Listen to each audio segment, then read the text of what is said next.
Muchísimas Buenos gracias, días. doctor Tulio.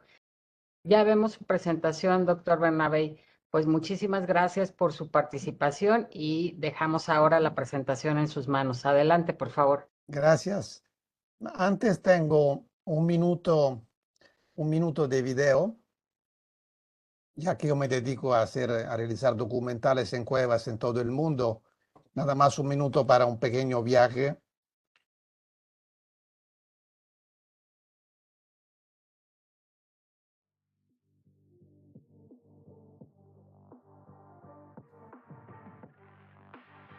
Al final es exactamente la temática que comentaba el doctor Espinaza.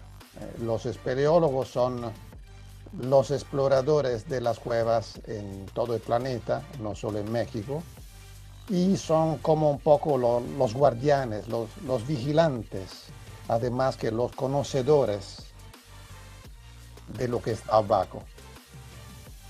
Por eso es muy importante tomar en cuenta los datos, las investigaciones y por supuesto las opiniones de los espeleólogos, que son los que se dedican la vida realmente a la exploración de cuevas. Veremos también algunas imágenes de esta cueva, la cueva de los cristales gigantes. Bueno, regresamos a la presentación.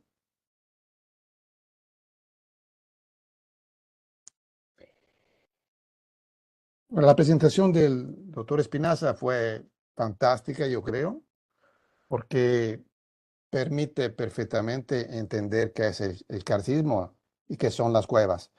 Yo voy a dar un viaje ahora en CARS y cuevas del mundo, ya que desde mucho tiempo, muchos años me he dedicado a esto, mucho tiempo en México, pero también afuera. Y es una manera de enriquecer un poco con esa contribución sus conocimientos sobre el CARS, porque el CARS se da prevalentemente en caliza, pero no solamente en las rocas calizas, sino en diferentes tipos de roca. El fenómeno cársico, los procesos que forman cuevas, en realidad se dan en diferentes ambientes de la superficie y los espeleólogos se dedican a estudiar todo lo que está bajo tierra en diferentes elementos de la superficie terrestre. Obviamente lo de la caliza, pues, ya explicó perfectamente el doctor Espinaza cómo funciona y también indicó los elementos críticos y los riesgos que estamos enfrentando a nivel mundial, no solamente a nivel de México, porque se repiten situaciones parecidas en muchos países del mundo. El esquema ya lo han visto, cómo funciona una montaña, un cerro cárcico de caliza, pero, por ejemplo, se encuentran importantes cuevas también en los volcanes. Una manera mucho menor, no tiene comparación con las cuevas de las caliza. Hablamos del 90-95% del mundo, de las cuevas del mundo son en caliza, pero son importantes también las cuevas que se forman durante las erupciones, ese es famoso Chichonal, que ya conocerán todos, y durante una erupción se forman tubos de lava o lava tube, y una vez que la lava se enfría, después de algunos años, después de la erupción, se quedan galerías que son explorables y son muy interesantes para la ciencia porque se encuentran minerales y otros tipos y también en ecosistemas que son muy específicos, muy adaptados al tipo de ambiente. Este, por ejemplo, es la foto de un lava tubes, que son cuevas más o menos rectilíneas, donde durante la erupción corría un río de lava a temperaturas mayores de 1000 grados y luego se puede entrar después de algunos años. En este momento mi grupo está haciendo una exploración en Islanda, en una erupción de hace 2 años, y ya se puede entrar en algunos de estos tubos. La temperatura es de 400 grados, pero con herramienta y traje adecuado se puede entrar. ¿Por qué se entra a ver las cuevas, los tubos a estas temperaturas? Porque solamente a algunas temperaturas, a 300, 250, se forman minerales metastables que luego desaparecen. Solamente tenemos una ventana para verlo, para estudiarlo, para colectarlo, que son situaciones de alta temperatura. Entonces, ya solo por esto, el estudio de las cuevas abre otras fronteras, ¿no? Pero no solo en la Tierra. Esto es la isla de Lanzarote, Canarias. Este es el lugar más parecido en nuestro planeta a lo que es la superficie de Marte. Y por esto, en estos tubos lábicos, aquí vemos dos entradas, se entrenan los astronautas. Los astronautas de la NASA, de la Agencia Espacial Europea y de todo el mundo, se entrenan en cuevas terrestres para en futuro explorar las cuevas de otros planetas, empezando con Luna y Marte. Aquí, por ejemplo, vemos una foto. La de arriba es un tubo lábico en Canarias, en Lanzarote.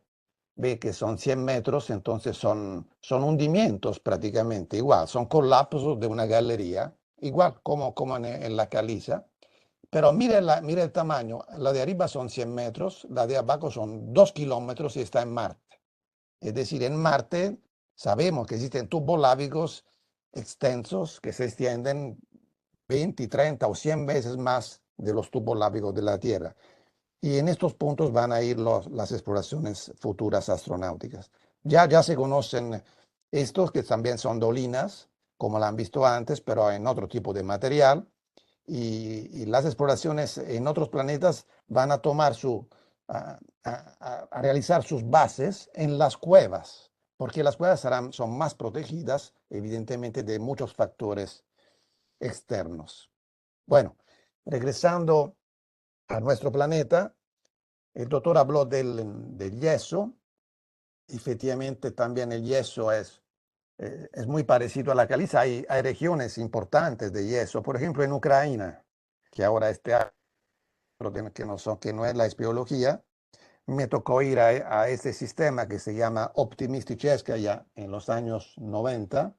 Y esas son cuevas labirínticas que se forman en yeso, en una pequeña capa de yeso de solamente 20 metros de espesor, de ancho.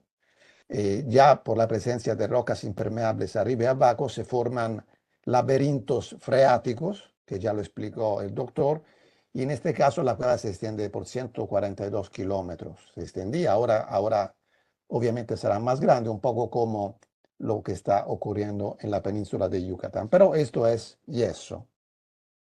En la toba volcánica hay regiones del mundo con la toba volcánica. Las cuevas son reducidas, las cuevas naturales, pero es interesante notar que el hombre, en este caso, ha podido escarbar cuevas para su uso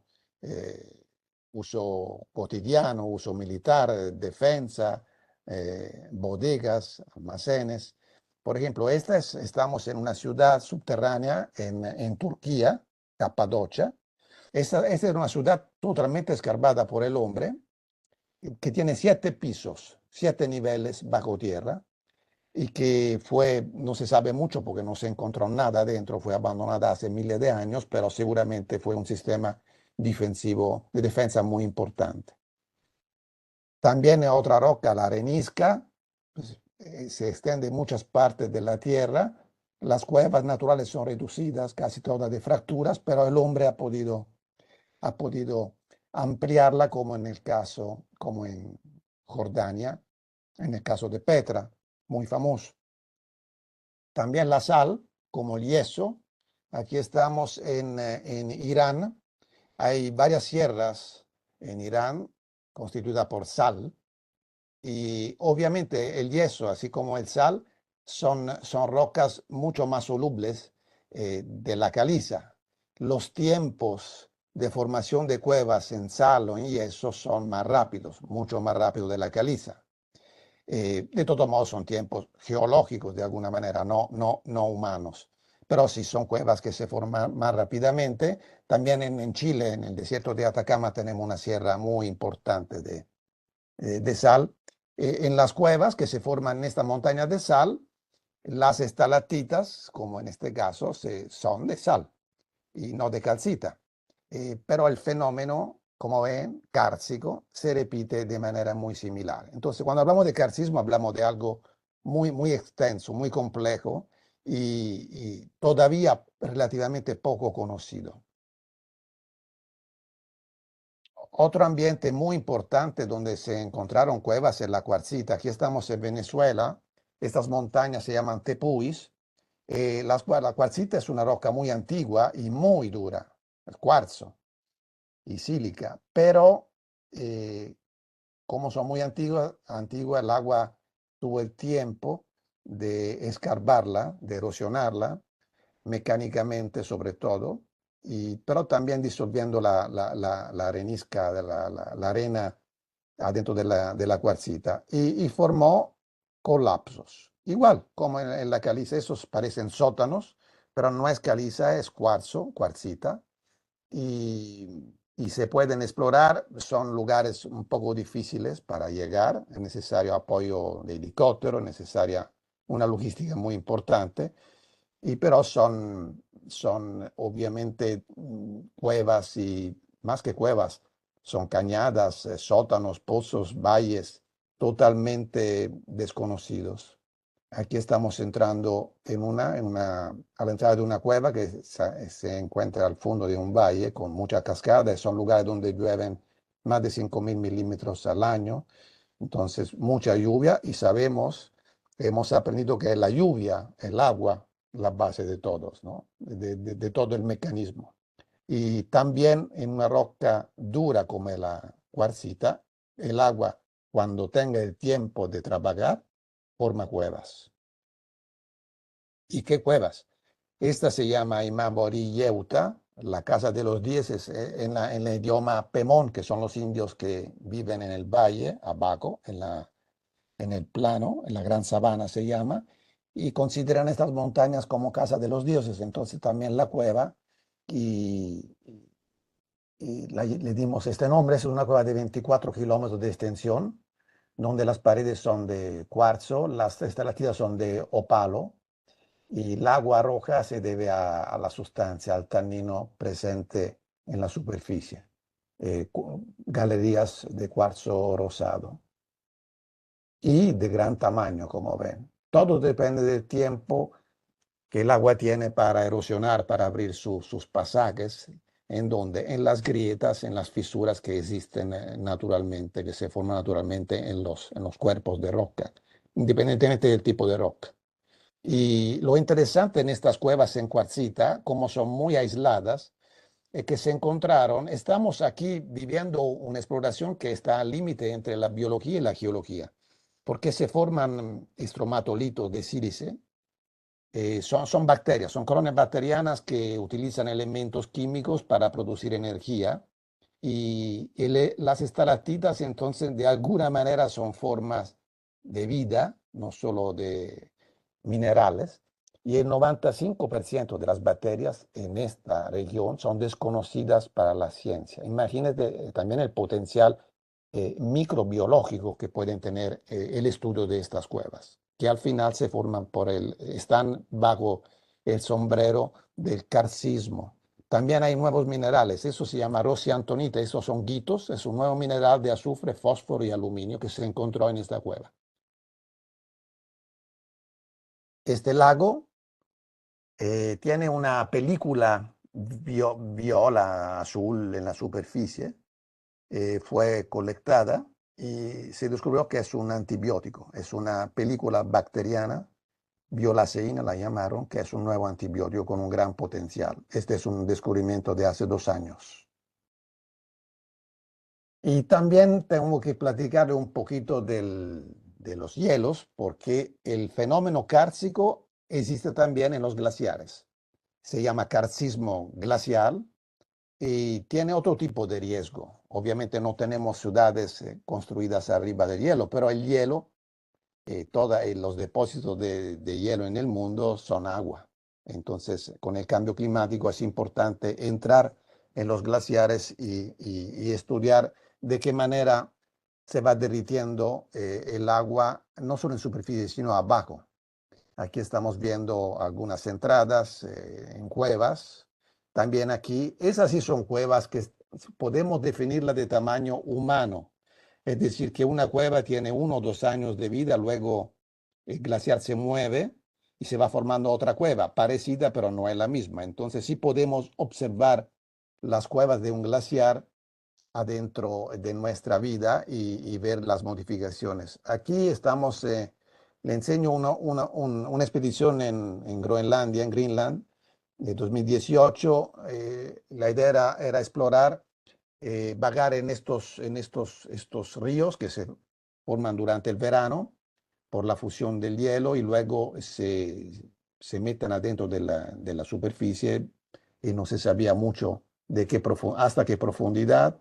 Entonces la expedición tiene que ir no en verano, no en invierno, en otoño. En otoño, de todos modos, estamos en un lugar muy extremo. Hay que construir rápidamente campamento base antes que llegue la tormenta. Y cuando llega la tormenta, esta es la situación. Tormenta de 2, 3, 4 días con a más de 100 kilómetros horarios de viento y 25 grados bajo cero. Pero es un sacrificio que vale la pena para estudiar, para ver este tipo de paisaje, por ejemplo, una aurora boreal en el campamento, y para entrar a ver exactamente qué pasa dentro de un glaciar tan importante como lo es la masa glaciar de la Groenlandia.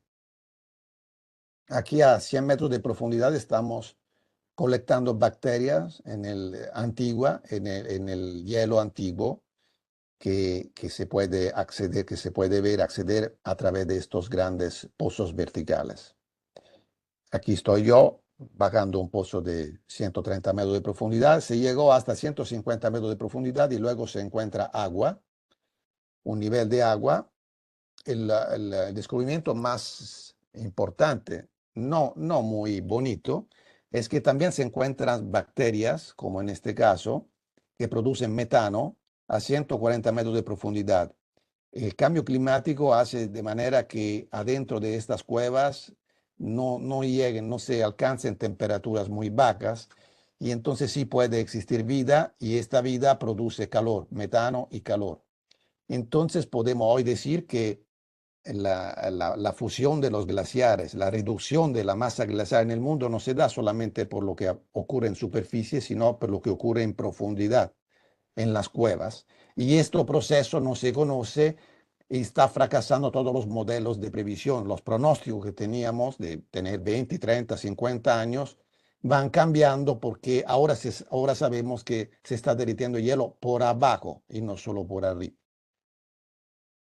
Esto, por ejemplo, es el glaciar Gorner en Suiza y aquí se están haciendo muchas exploraciones porque este glaciar se redujo de mucho en 10 años y se calcula que para el 2035, es decir, un poco más de 10 años, esto ya no aparece. El hielo será solamente a cuota 4000 en Europa y toda esta masa de agua potable ya no existirá.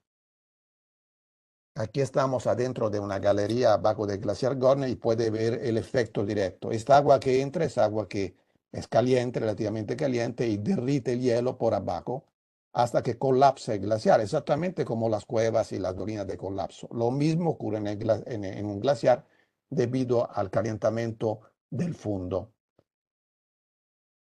Regresando a la caliza, bueno, han visto, aquí estamos en Vietnam. Vietnam y China son algunas de las zonas donde se da el caso extremo que mencionaba el doctor Espinaza. Bueno, estos datos ya lo conocen, pero si en México la calidad son el 20%, en el mundo van entre el 13 y el 15% de la superficie terrestre. Entonces es una gran extensión y sobre todo lo que conocemos hoy de cuevas en este 13-15% es 1000 veces menos de lo que se hipotiza, de lo que pensamos que exista, 1000 veces menos. Tenemos un potencial explorativo muy importante en todo el planeta. Estas son las áreas kársticas de caliza o yeso o sal del planeta. Esta es la cueva más profunda, casi 2200 metros. Han visto que en México tenemos dos, ya más de 1500. Esta está en Cáucaso, eh, Western Cáucaso, es la más profunda del mundo. Para llegar al fondo de esta cueva, un espeleólogo debe quedarse unos 15 días, un poco como subir una montaña de 8.000 metros, con mucho campamento y mucha logística. En este caso estamos subiendo a las cuevas más altas del mundo, estamos en Uzbekistán a cuota 4100, donde en la caliza, esta sí es caliza, se ven cuevas congeladas. ¿Por qué? Porque cada cueva tiene la temperatura media del lugar donde se abre. Entonces, a 4.000 metros en Asia Central, la temperatura en promedio del año es bajo cero y por esto las cuevas tienen agua congelada, como en este caso, como lagos y ríos congelados. Porque en algunos momentos se derriten, en algunos momentos durante el verano, pero la otra parte del año sí se congelan.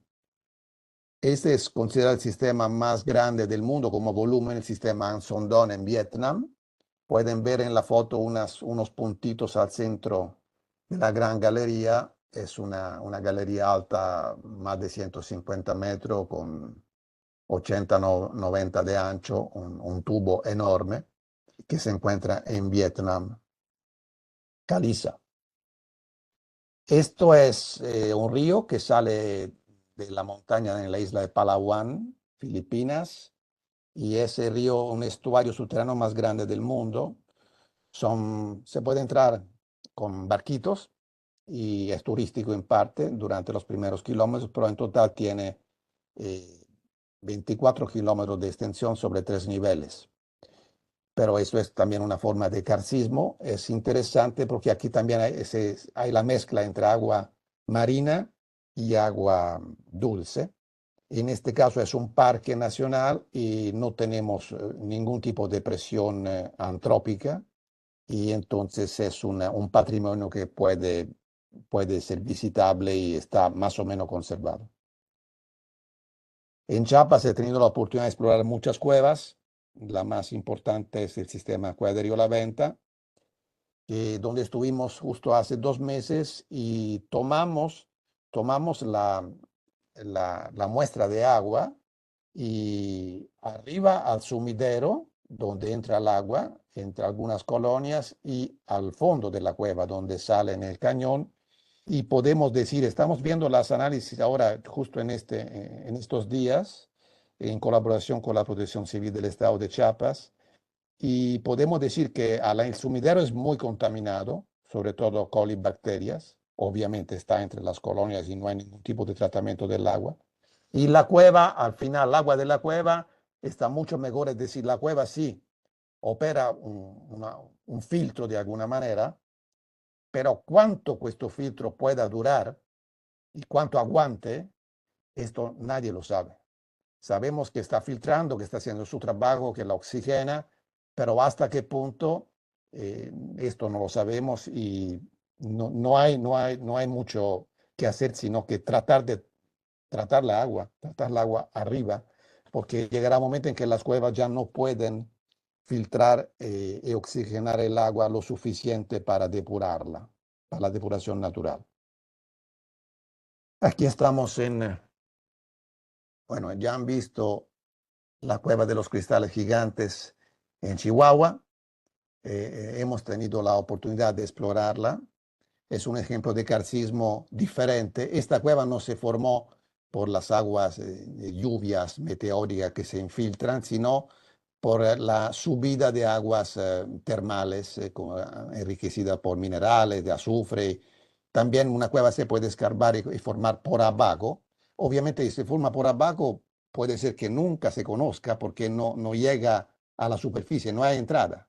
En este caso, la entrada la encontró casualmente la compañía minera de la mina, está dentro de una mina y encontraron un hoyo y el hoyo permitió acceder a esta increíble cueva con los cristales gigantes de yeso y una temperatura de casi 48 grados con el 100% de humedad, en un calor mortal.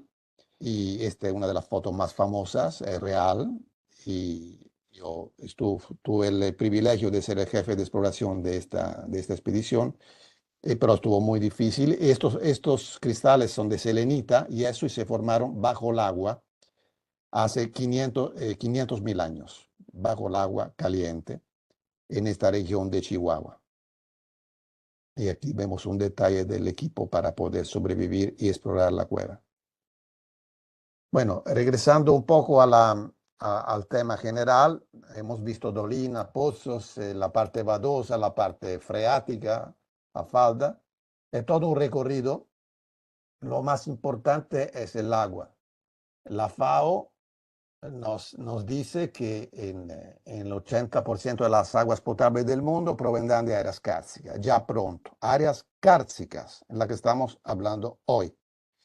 Y nada que ver con el petróleo, obviamente, petróleo, porque esta es la vida, es nuestra vida. Esto está en italiano, pero repite el mismo dato. Dato. En 1975, otras fuentes eran 70% y las aguas cársticas contribuían a las aguas potables en el mundo, en el área mediterránea, perdón, no en el mundo, por el 30%. En el 2025, en 2 años, cambia completamente la relación, 80% por aguas cársticas en toda la región mediterránea y 20% otras fuentes. Esto implica también consecuencias que tienen que ver con el problema de la migración. Pues la migración se da por las guerras, pero se da también por la sequía y por la falta de agua. Y nosotros aquí en Italia sabemos bien cuál es el problema actual de la migración en todo el Mediterráneo. Este es un ejemplo de cueva donde salen los tubos, un acueducto cárcico. La importancia, mira cuánta agua sale y puede ser aprovechada. Esto es en Chiapas.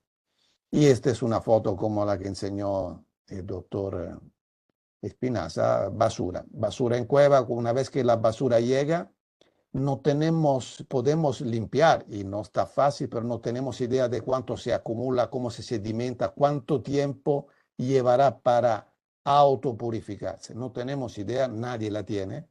La única cosa que podemos hacer es no evitar que se meta basura en las cuevas, es la única, y tratar el agua. Dos palabras sobre el aspecto de riesgo. ¿Qué tipo de interacción existe entre cuevas y hombre?